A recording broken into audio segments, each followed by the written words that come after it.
Welcome, everyone, to Dead Talk Live. I'm your host, Viz, and I want to welcome all of our viewers. Thank you for tuning in tonight.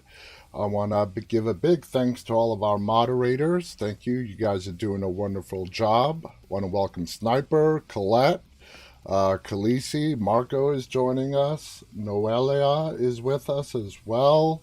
Love the floating love hearts, guys. It's been a while. It's been a minute since we just had a show, you and me. I hope you've been enjoying our guests.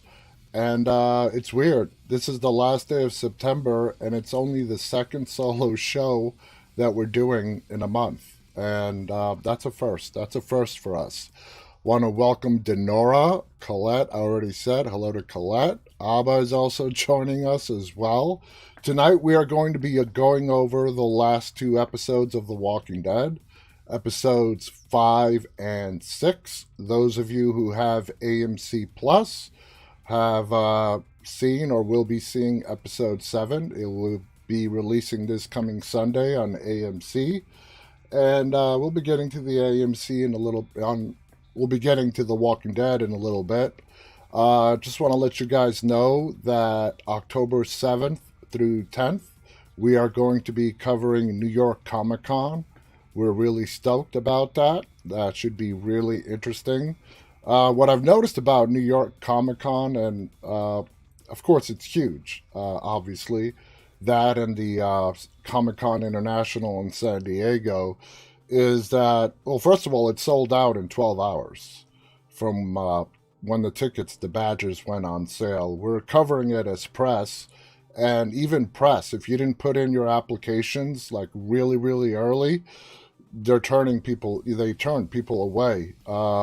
It's at the Jacob Javits Center in New York City, which is a huge space, but they are really making sure everybody's safe and COVID protocols. And, just to give you an example, if you want to attend, everyone has to show proof of vaccination, and they have apps. I believe it's called like Clear Express, to where you can scan your vaccination card, your ID, your face, and all you got to do when you show up there is just show the app, let them scan the QR code, and it saves yourself a lot of hassle. But anyway, we're really looking forward to covering Comic-Con and bringing you the highlights. So the panels are being announced every day, and there's some good ones.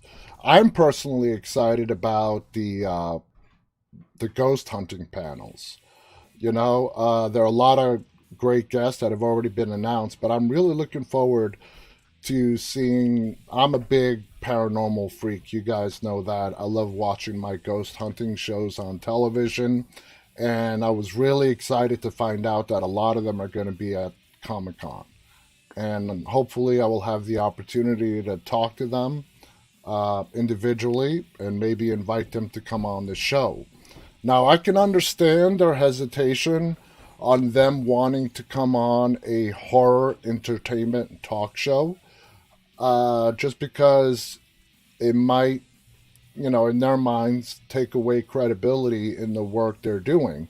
I have the fullest respect for the work that they do, and I just want to let them know that if they come on Dead Talk Live, they are going to receive nothing but the highest of respect. And I'm not going to bring them here to question their work or any of that. I totally respect their work.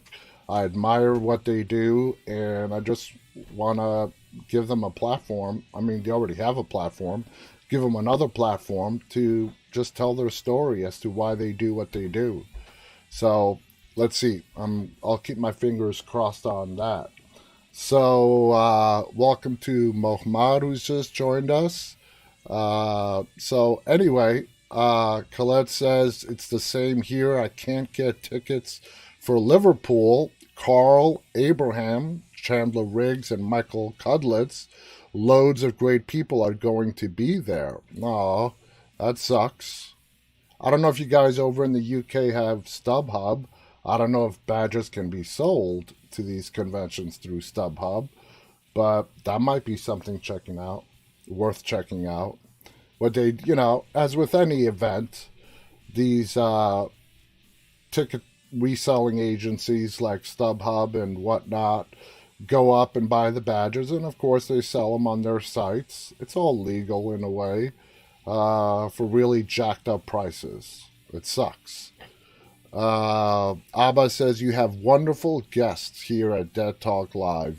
Thank you, and it's one of my biggest honors to talk to all of our guests. Tomorrow we have Ashley Bell from The Last Exorcism.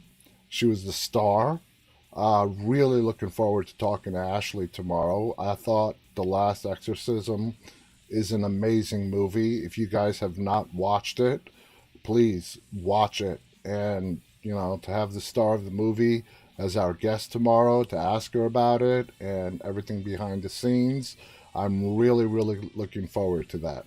And like I said, this is only my second solo show in September. We have been jam-packed with guests. And we have October is full almost. We only have like 3 available dates in October that are open right now. So check out our site to see everybody who's coming up. More guests are getting announced every day, and we're happy to bring them to you. Colette writes, the interviews have been great. Thank you, Colette. Khaleesi writes, she's talking to Mohammed. So anyway, let's get on to The Walking Dead, all right? And let's keep it real with what's going on with The Walking Dead. Let me first start off by saying I am just not impressed with Season 11 so far. I think, and I'm going to say this up front as well, obviously it's not the cast's fault. I don't even think, it's not even the production team's fault. This goes way up in the chain. A lot of the production members, the executive producers, even Scott Gimple himself, have said that they were surprised when AMC made the announcement that this season 11 would be the last season of The Walking Dead. And I think it was terribly mismanaged from that point on.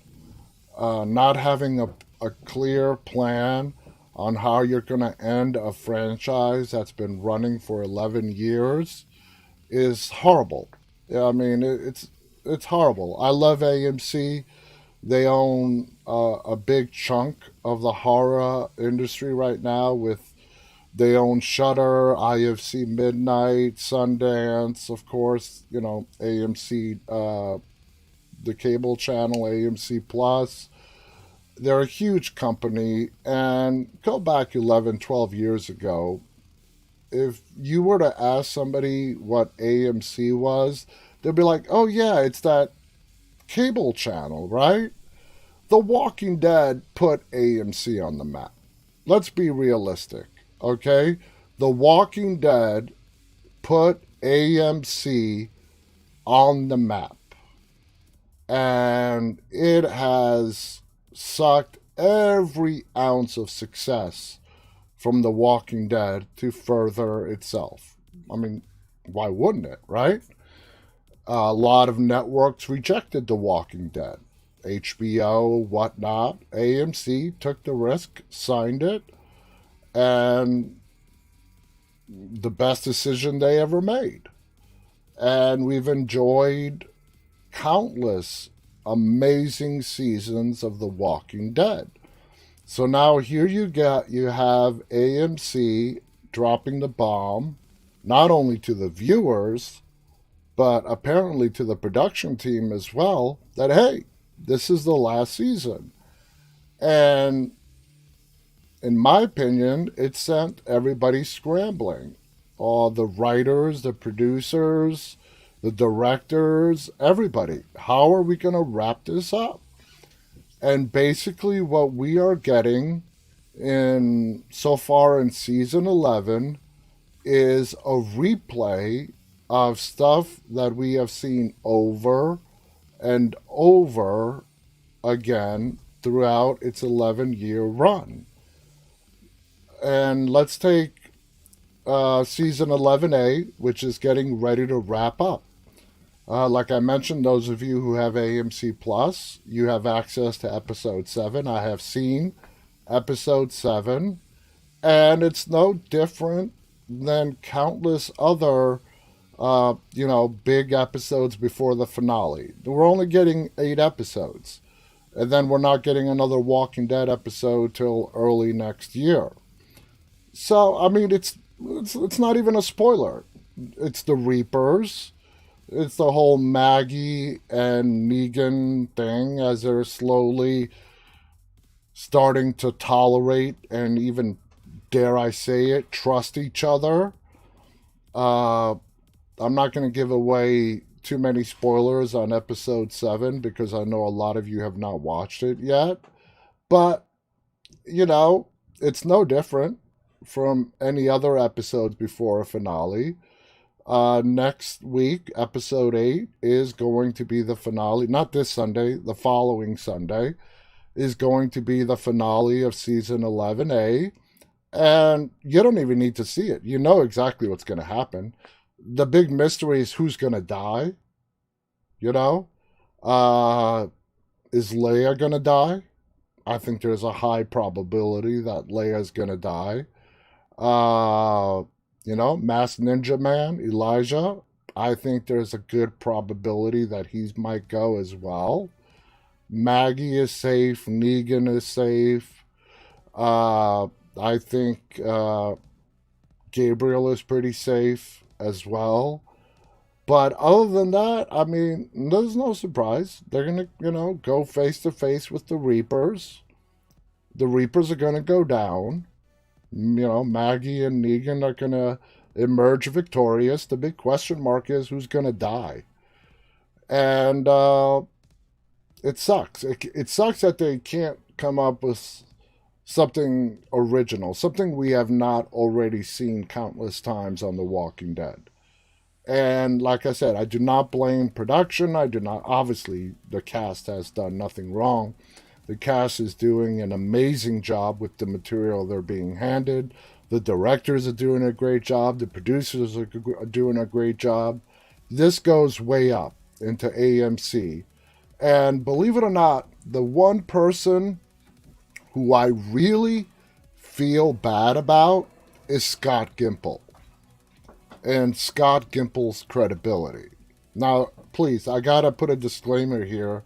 What I'm saying here is, this is my theory. This is not what's happening. This is not news. This is nothing more than my theory. And my theory is this. The Rick Grimes movies, they're not going to happen. The excuse that Scott Gimple has been giving, we're still refining the script, we're doing R&D on the script, that is past its expiration date. It really is. Films are being made left and right. They've had 3 years now to refine the script. And I feel bad for Scott Gimple because he is the chief operating officer of the franchise, but he's basically AMC's mouthpiece for the franchise. So he's going to say what they want him to say. And it sucks because it's his credibility that's on the line. And he's the one who's going to have to break the news if my theory is correct and the movies do not get made. He's the one who's going to have to come out and say, yeah, sorry, because of whatever reason they decide to claim they're not being made. He's the one who's going to have to come out and say it. All right? But I have lost any hope of us seeing the character of Rick Grimes again. Definitely lost all hope of the movies. If they do get made, I would be shocked. I would be completely shocked right now if the Walking Dead movies actually get made. Now that leads to 11A of The Walking Dead. Nothing creative, nothing spectacular. It's the same old record skipping over and over again. Sad to say, they wasted 8 episodes. So that leaves us with, another 16 episodes left to go with 11B and 11C. The whole Commonwealth thing that we have seen, which has not been a lot so far in 11, has been very underwhelming. Just nothing there. And I got to talk about, when it comes to the Commonwealth, AMC revealed last season, the story was broke, that Margot Bingham is going to play Stephanie. The Stephanie that we have been seeing is not Margot Bingham. Now, Margot Bingham, we actually, you're going to see her in episode 7. So those of you who have not seen episode 7, you're going to see. And what they basically did is they took a big spoiler where Eugene met who he thought was Stephanie and still believes is Stephanie. That's not the real Stephanie. Okay?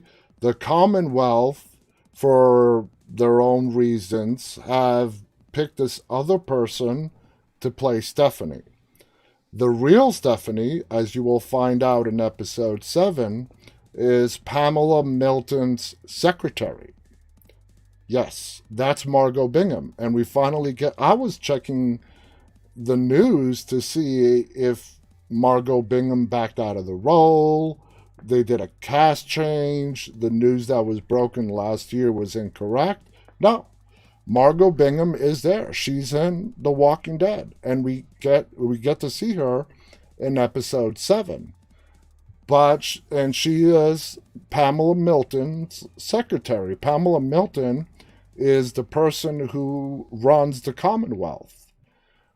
So that's a big spoiler that AMC could have kept secret, but I don't know if it got leaked or whatever, that Margot Bingham was going to be playing Stephanie, but it ruined the whole plot. The big surprise that they were, I guess, planning to reveal that this girl that Eugene thinks is Stephanie is not Stephanie.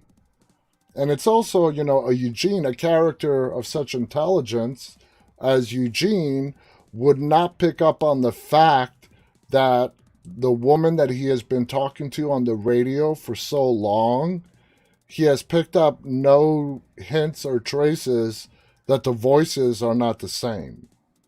Now, they have built up Eugene to be this super genius, and a big fact, like, man, you don't sound like the girl I've been talking to on the radio. You think you would pick up on that. So, again, they screwed it up.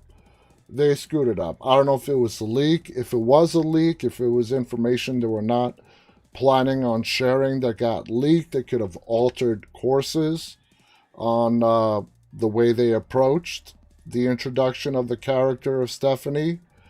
But they did not do that. So there's a big spoiler that's ruined right there. I don't know how many of you guys have noticed, but yeah, that is not Stephanie. And in episode 7, you actually get to see the real Stephanie. So anyway, now that leads us to the spin-offs. The whole yet to be named Daryl and Carol spin-off and Tales of the Walking Dead.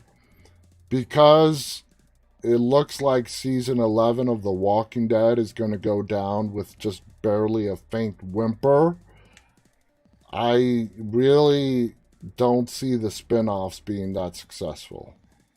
I really don't. I don't see them lasting very long.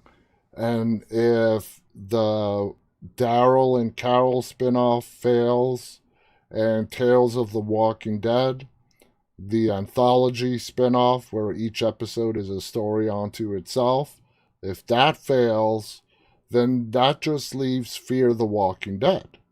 Now, Fear the Walking Dead is at its peak in regards to storyline, just overall. Fear the Walking Dead is by far the best show on the Walking Dead universe.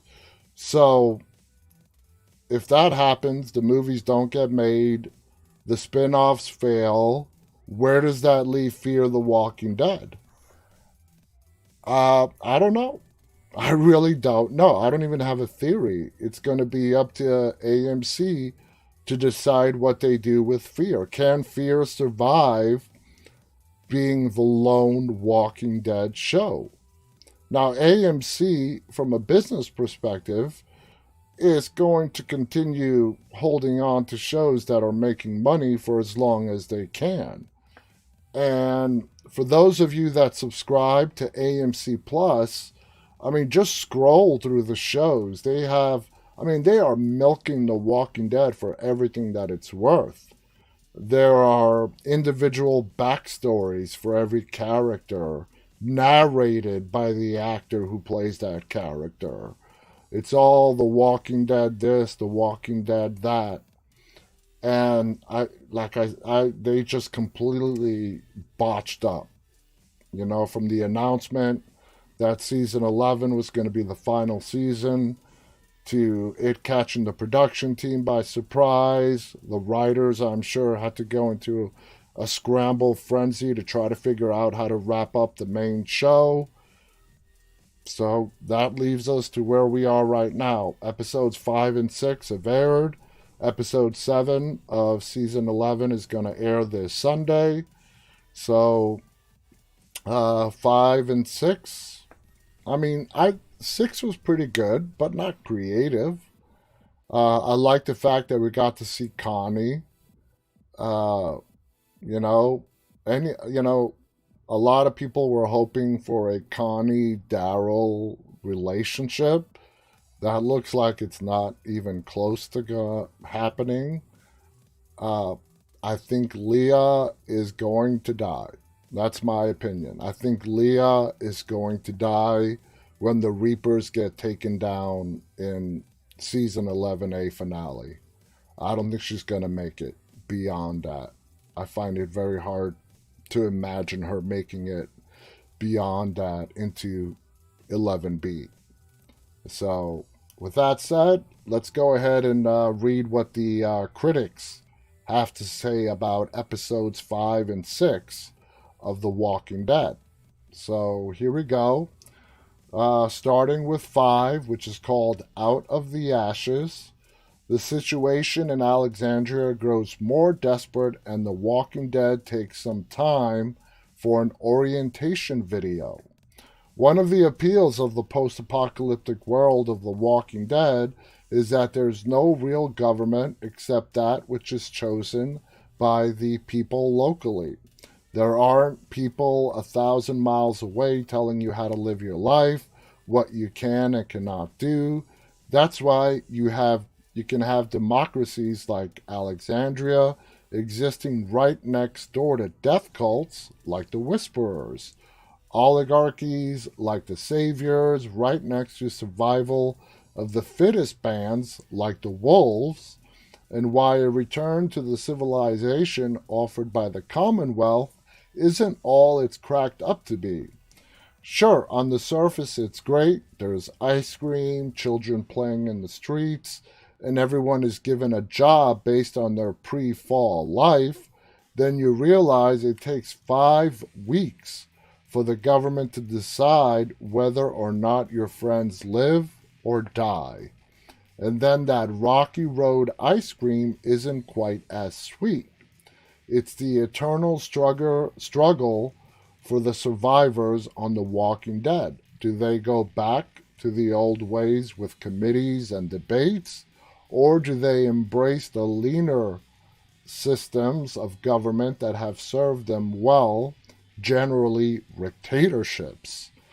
When decisions have to be made in a split second and repercussions for delay outweigh the positives of longer term planning, everyone in the Commonwealth seems happy at first blush, but for people who spent a lot of time outside of the walls and learn what they're really capable of, the Beaver Cleaver Americana promised by slimy smooth pitchman Lance Horsby, played by Josh Hamilton, must seem pretty blind to reality.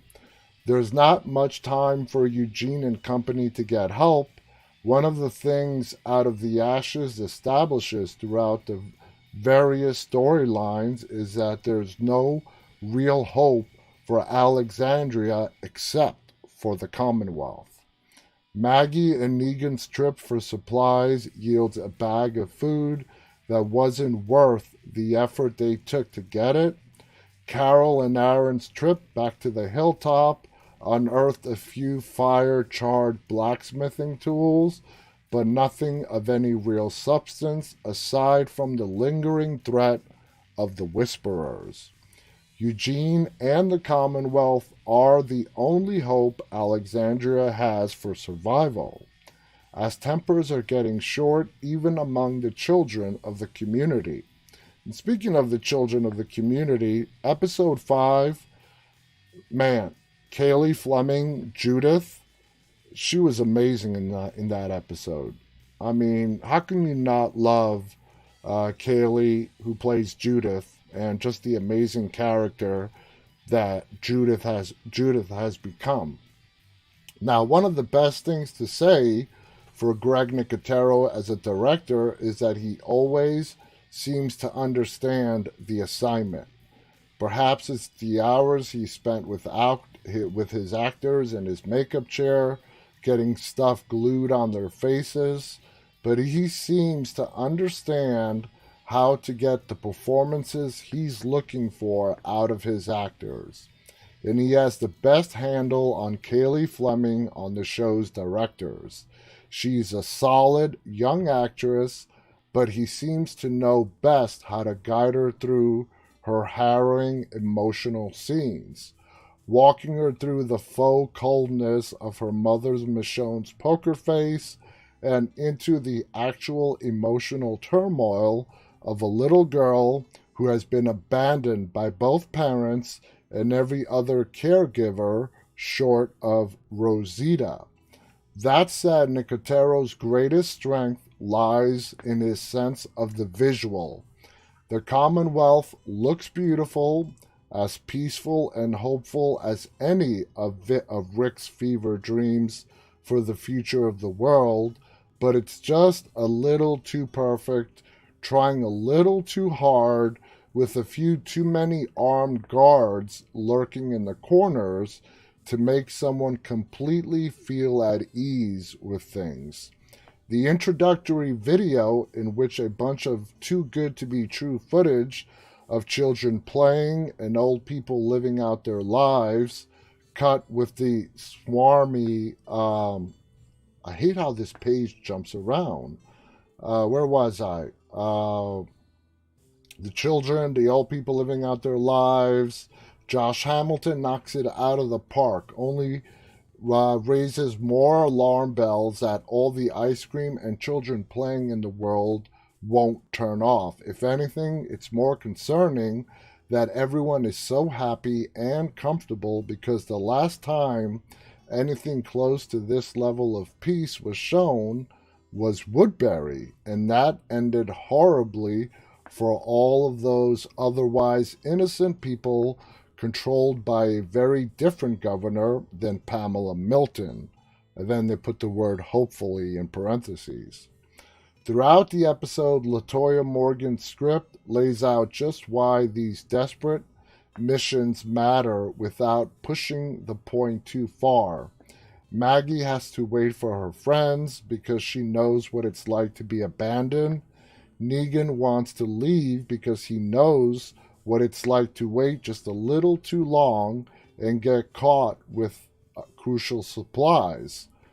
That isn't much that doesn't matter, but it certainly has to bring Lucille back into Negan's mind while Maggie delays him. Now, Carol and Aaron don't know what else to do, so they go back to the hilltop and just look for something, anything that might fill a few stomachs or make the hunting and fishing process a little bit easier. They know it won't be enough, but that doesn't matter. And it looks like Oceanside has completely disappeared. I have been talking about this for a very long time. Oceanside is a community that was never really focused on, except here and there. But in season 11, they have not even been mentioned. It's like they don't exist. Maybe they don't. Maybe Oceanside doesn't exist and everybody has moved to Alexandria. We haven't seen them there, but without any explanation, Oceanside is gone. Now, Eugene knows that they have to get help for Alexandria, even after he finds out via the radio that the war is over and the Whisperers are vanquished. He knows just how hungry everyone is and just how bad the situation was when he left. And he seems willing to even let Stephanie go if he has to in order to save his friends. Even true love with a girl that sings Iron Maiden songs to a middle-aged virgin pales in comparison to the mission. 5 weeks might be a reasonable time to wait if you're well fed and safe behind the walls of the Commonwealth, but when you're in Alexandria behind patchwork walls, eating horse jerky, and hoping against hope for someone to find something more palatable to eat, 5 weeks might as well be 5 years. Colette got a big laugh out of that one as well. Khaleesi writes, I would rather be in our group than the Commonwealth, to be a fighter and know what I'm doing, then walls start falling down and know nothing. Exactly. They know how to defend themselves. And in episode 7, you guys actually will get to meet Pamela Milton's son. And the depiction of him being the governor's son, well, it's something to watch. So just keep an eye out for that for those of you who haven't seen episode 7 yet. So let's jump on over to episode 6. Okay, that was last Sunday's episode called On the Inside. The Walking Dead tips the cap to both Wes Craven and Mike Flanagan in a terrifyingly tense episode that leans heavily on the history of horror. And, if it was on its own, those humans who crawl around on their hands and feet, it is totally, taken out of prior horror movies. It's not original by any means. But to think that they would be surviving this long after the apocalypse, the way they have been surviving, by eating any people that come their way, not very, I don't know, even with the suspension of disbelief, it's still a little far-fetched. So anyway, season 11, episode 6. Clearly, writer Kevin Deidold and various creative crew behind The Walking Dead are Wes Craven fans. The 1991 Wes Craven film, The People Under the Stairs, was one of the better movies Craven did, and it remains a lot of fun while also being shocking and still having some great scares. Now, the episode called On the Inside takes that premise, combines it with Mike Flanagan's Hush, and then the end result is one of the most jaw-clenching, teeth-grinding episodes of straight out of horror that The Walking Dead has done. K&B doing all the special effects, and K&B, for those of you that don't know, is Greg Nicotero's special effects company, on the movie rubbed off on Greg Nicotero and Howard Berger. Because not only does the special effects live up to the high standards, the episode itself is a full-on banger of a tribute to the late Wes Craven. There's no shortage of Last House on the Left, gristle on the episode. There's few places The Walking Dead won't go, and there's no cutting away demurely or emphasizing psychological horror in this episode.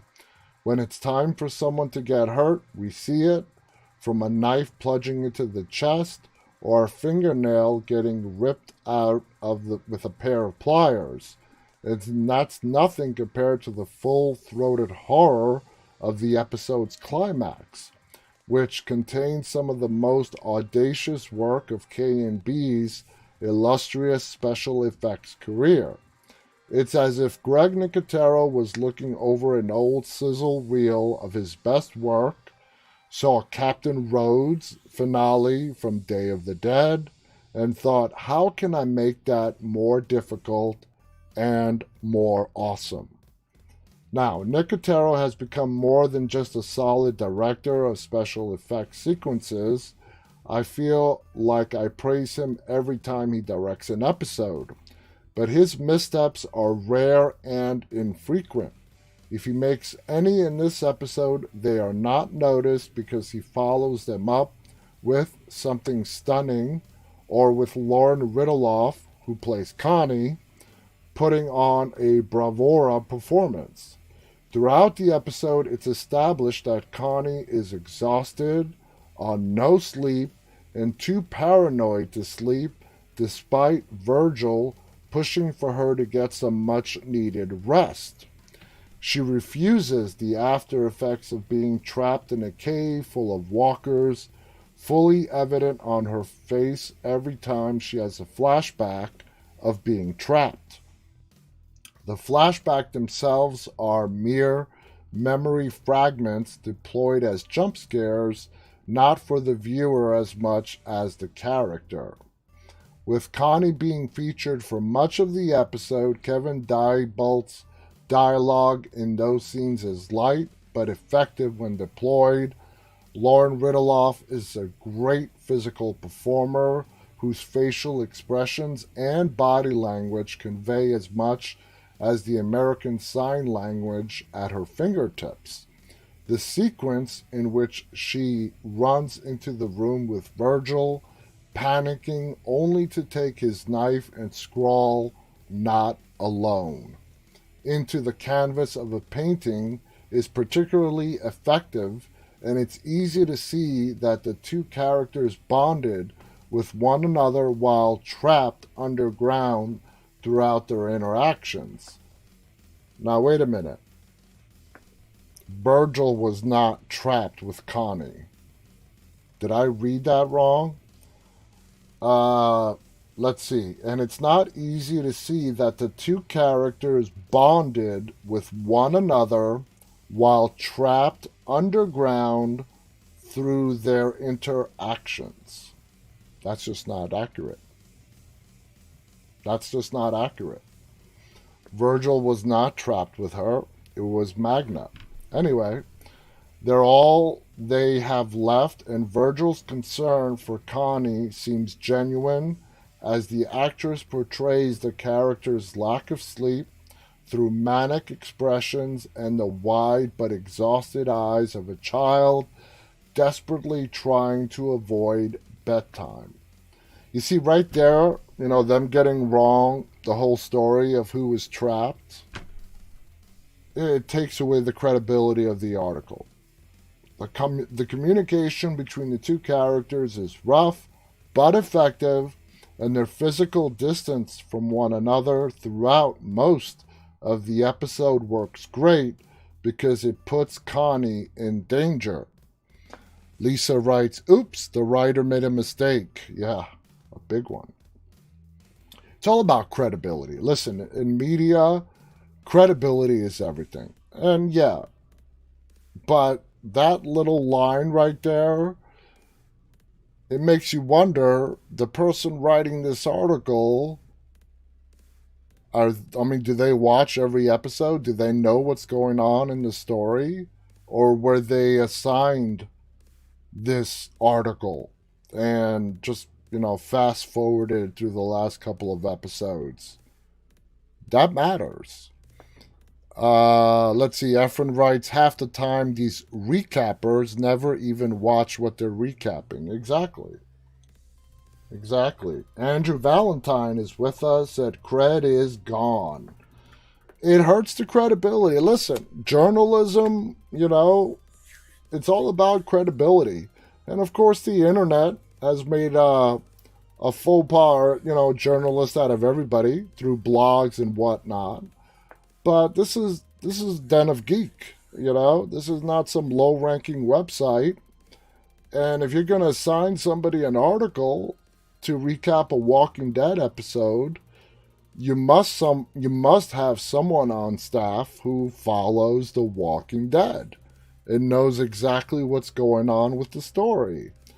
Because if a mistake like that gets missed and it gets missed through an editor, then you've got credibility problems. Anyway, one of my favorite tricks Nicotero pulls in this episode is to isolate Connie. When isolated, the viewing audience loses the familiar comfort provided by Foley. Connie scenes are given only the sparsest of soundtrack. I did like that part when they sort of put us in her position by taking away all sound, with the viewing audience getting plunged into the thrumming heartbeat silence caused by a complete lack of background noise. The only sound is an accurate recreation of the sound of silence reverberating in someone's head when their ears are plugged shut, and the warm room-like hum only serves to make Connie's sequences of exploring the house certain they're being watched all the more tense. When Connie is with Virgil or being openly chased by one of the feral man monsters hiding within the walls of the house, the return of sound only makes the tense Bernard Herrmann strings that hit the soundtrack during the pursuit all the more unsettling. The scene in which the bloody, disgusting knife plunges through the wall inches from Connie's face is applause worthy in the way that it's shot and staged. Familiar horror references are always appreciated, particularly when they are knocked out of the park like this. So, I mean, out of the first 7 episodes, which is 99% of a season 11A, we're only going to get 8. I think part 6 was one of my top ones. I like they're talking about the throwback to old horror, in particular with Wes Craven. And at the end, when Virgil is stabbed but not killed, and they make it out of the house, and of course Kelly, Magna, Carol, and them show up to save them. Just as they escape the house, the reunion between Kelly and Connie was nice. How the hell Kelly found them is beyond me, but she did find them. But it was a great reunion. You know, Angel Theory, who plays Kelly, also does an amazing job. Like I said, the cast is phenomenal. The cast of The Walking Dead has always been phenomenal. I mean, they nail it each and every time. They're amazing. You cannot ask for a better cast and better performances. Greg Nicotero is amazing. The whole production team of The Walking Dead is amazing. I think the problems that we're seeing in season 11 goes up, up in the chain. Too many hands in the cookie jar, people making decisions, and it's trickling its way down. And the production team is working the best they can with what they have. So, anyway, I wish I could tell you that episode 7 that is premiering this Sunday is going to be full of surprises and stuff that you've never seen before, but I can't.